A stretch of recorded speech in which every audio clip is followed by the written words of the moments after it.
আসসালামু আলাইকুম। যে যেখান থেকে দেখতেছেন আমার এই চ্যানেলটিকে সবাইকে স্বাগতম। গত ভিডিওতে আমি দেখাইছিলাম আপনাদের সবাইকে 3টা গরু দিয়ে আমার প্রান্তিকভাবে খামার যাত্রা শুরু।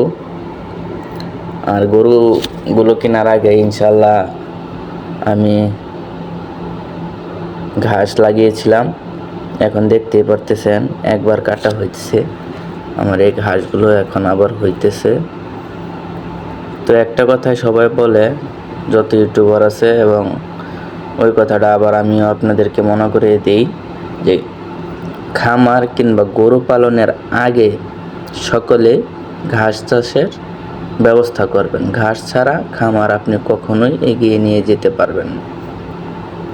তো ভাই, সবাই আমার পাশে থাকবেন। ভবিষ্যতে আরও ভিডিও দেওয়ার চেষ্টা করব।